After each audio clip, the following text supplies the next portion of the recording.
gituin berjejak nih, ntar bisa naik.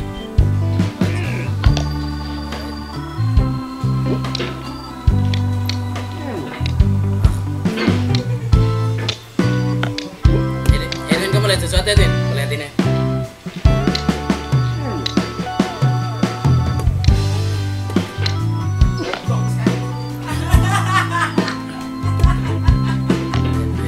Opik mulai panas.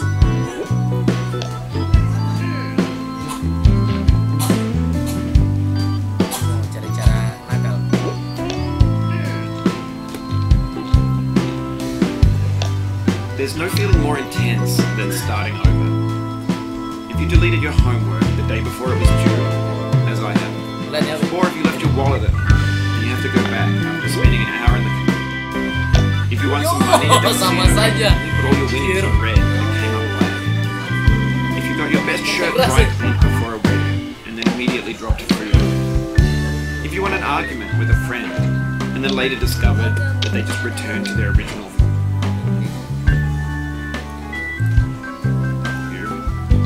Starting over is harder than starting up.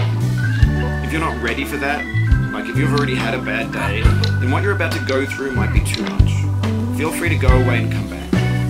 I'll be here. Alright, thanks for coming with me on this trip. Yes. I'll understand if you have to take a break at any point. Just find a safe place to stop, quit the game. Don't worry, I'll save your progress, always, even your mistakes. This game is a homage to a free game that came out in 2002, titled Sexy Hiking. The author of that game is Jazzo, a mysterious Czech designer who was known at the time as the father of B games.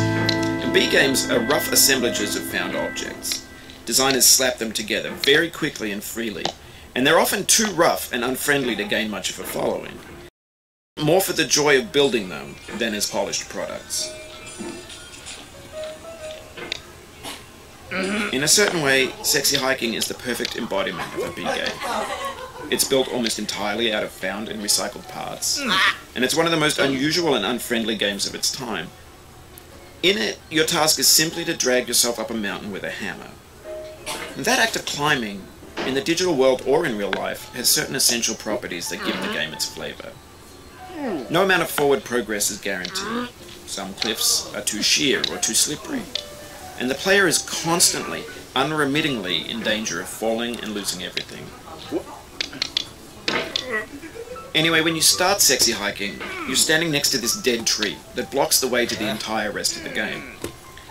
It might take you an hour to get over that tree, and a lot of people never got past it. You prod and you poke at it, exploring the limits of your reach and your strength, trying to find a way up and over.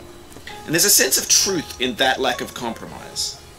Most obstacles in video game worlds are fake. You can be completely confident in your ability to get through them, once you have the correct method, or the correct equipment, or just by spending enough time.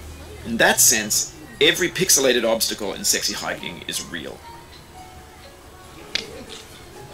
The obstacles in Sexy Hiking are unyielding, and that makes the game uniquely frustrating. But I'm not sure Jazzo intended to make a frustrating game. The frustration is just essential to the act of climbing, and it's authentic to the process of building a game about climbing.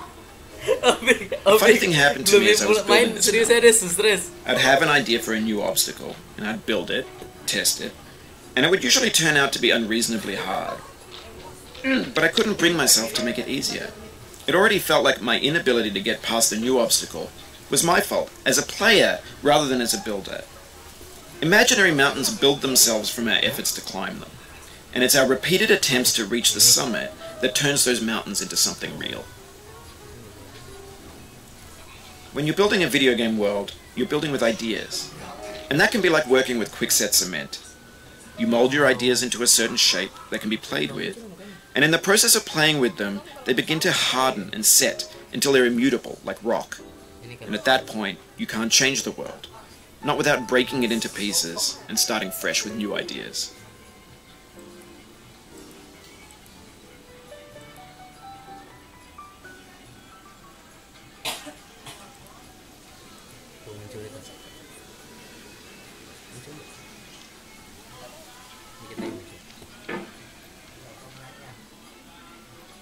Negara tuh, bentar lagu negara.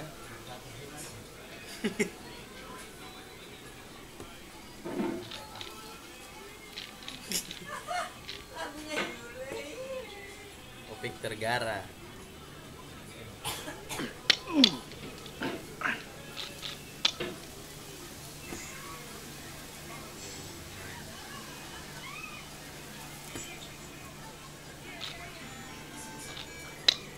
For years now, people have been predicting games would soon be made out of prefabricated objects, bought in a store and assembled into a world. And for the most part, that hasn't happened, because the objects in the stores are trash. I don't mean they look bad or that they're badly made, although a lot of them are. I mean they're trash in the way that food becomes trash as soon as you put it in the sink. Things are made to be consumed and used in a certain context, and once the moment is gone, they transform into garbage. In the context of technology, those moments pass by in seconds.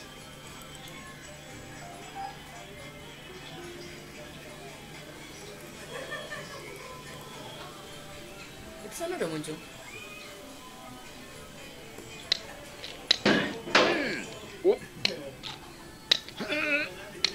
Aduh. Saya lagi streaming, sabar. Over time, we've poured more and more refuse into this vast digital landfill that we call the internet. It now vastly outnumbers and outweighs the things that are fresh and untainted and unused. When everything around us is cultural trash, trash becomes the new medium, the lingua franca of the digital age. And you can build culture out of trash. But only trash culture. Be games, be movies, be music, be philosophy.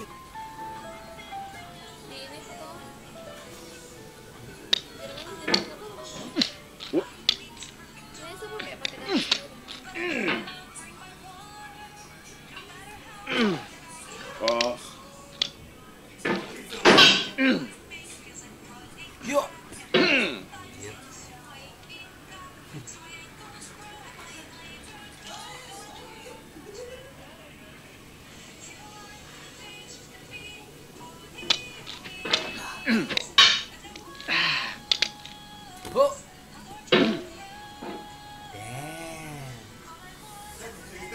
Kita streaming guys, streaming YouTube kan. Live streaming YouTube kasih kebijakan baru sadis ya. Minimal harus 1000 subscriber sama 4000 menit. 204.000 menit atau 4000 jam dulu baru kau punya video bisa dimonetize, kau bisa dapat keuntungan. Kalau terada ya terada.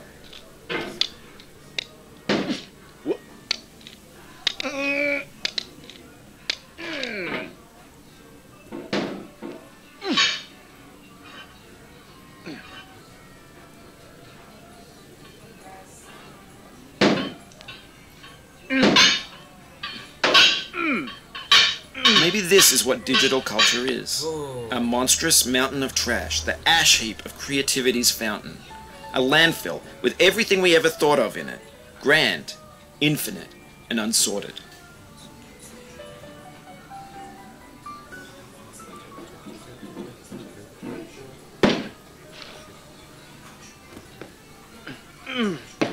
There's 3D models of breakfast, Gen X's fanfic novels, scan magazines, green screen Shia LaBeouf, banned snuff scenes on LiveLeak. Facebook's got lifelike bots with unbranded adverts and candid shots of Kanye and Taylor Swift mashups, car crash epic failed GIFs, Russian dashcam vids, discussions of McRibs, discarded, forgotten, unrecycled, muddled, rotten, untitled. Everything's fresh for about 6 seconds, until some newer thing beckons, and we hit refresh. And there's years of persevering, disappearing into the pile, out of style, out of sight. In this context, it's tempting to make friendly content, that's gentle, that lets you churn through it but not earn it. Why make something demanding, if it just gets piled up in the landfill, filed in with the bland things?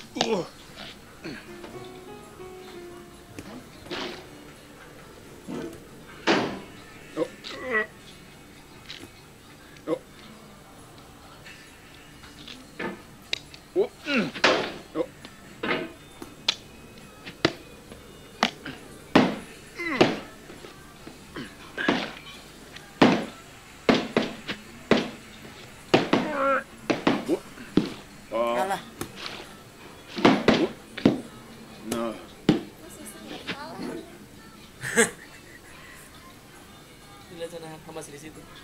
Terus ini sudah selesai. Udah lewat. Kamera juga dulu.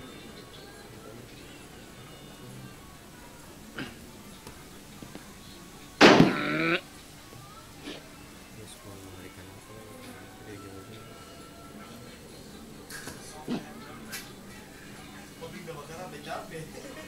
Tapi bisa kan? Sampai ada ya.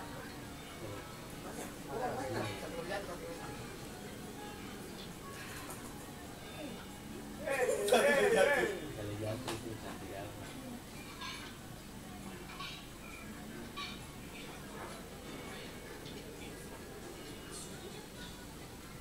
Pokoknya sensitivity gila sekali nih. Pas turun di payung. Oh, Pak.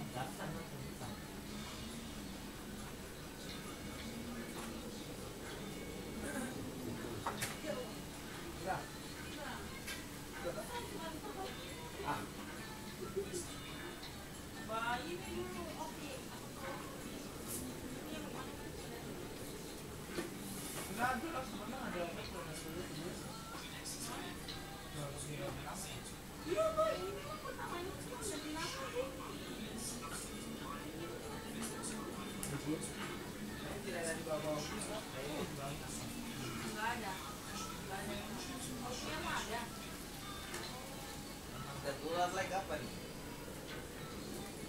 Tahu. Tidak ada level ini, pokoknya satu kali kau jatuh barang putus, ulang dari awal juga terserah.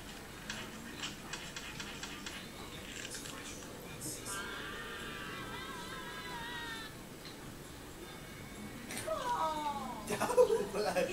Alan pede. Enggak ada